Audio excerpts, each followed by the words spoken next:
My name's Erin Bowman. I teach fourth grade in Carroll at Kemper. I went to a Catholic school growing up in Denison, and I always wanted to teach at Catholic school.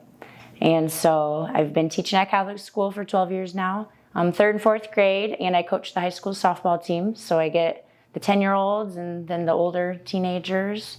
I love it. I don't want to do anything different. I like right where I'm at. Who knows what that will be someday, I guess. But it always seemed like teaching was my vocation. And then specifically, I wanted to teach in a Catholic school because I just love to share the faith. My passion is with kids. I really like working with them. I love their energy. I love their enthusiasm. And it gives me more freedom and permission to have a lot of enthusiasm and energy because I do naturally. So I think we get on well together that way. And last year, my senior class of softball players included some of the students that I taught back in third grade. So I taught these little ones in third grade, and then here I am now coaching them in softball as seniors and seeing them off in their graduation.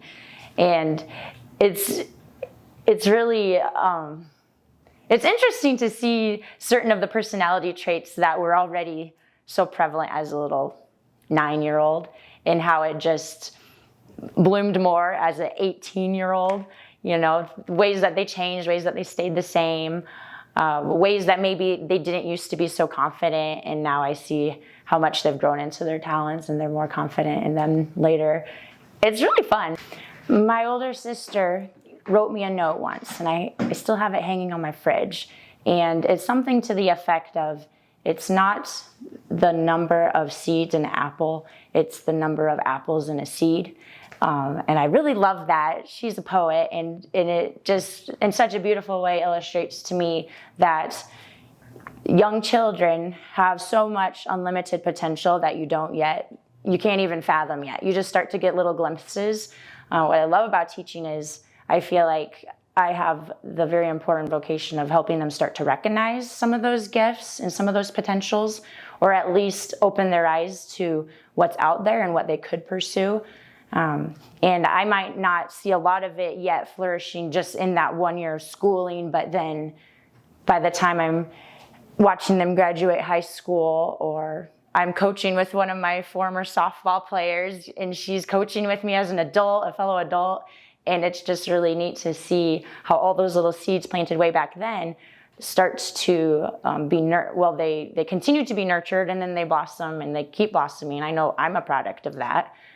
Things that I never imagined that come up, and then I can think back to when I was little and how that seed was planted then, maybe a certain passion or a gift or a desire, and then the opportunity might not present itself for many years, but then all of a sudden God gives you this gift of this opportunity, and you can choose what to do with it, but you can see in the end how it was planted so long ago, and then different people in your life water it and nurture it, and there's things that need to be pruned back, but in the end, it can lead to some really beautiful things.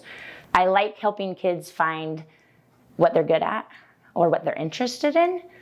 I like to show them that I had a lot of things I was interested in as a young person.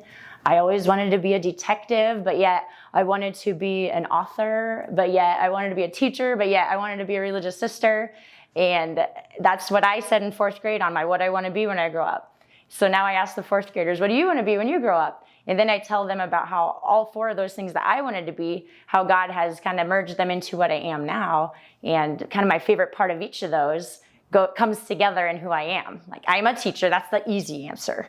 But the fun answer is, I love being a sleuth, and that comes into play when you're teaching and you're trying to discover the mystery of these children and, solve the riddles and make things fun and live in awe. So that part comes into play. And the religious sister part, well, I love Jesus, and I love scripture, and I love to share that. I love to be a witness and to be an evangelist. So then that comes into play as a teacher, whether you're in a Catholic school or not. I think you can evangelize and share stories. And then being an author, I'm maybe not writing books, but I'm like helping write these adventures for these students.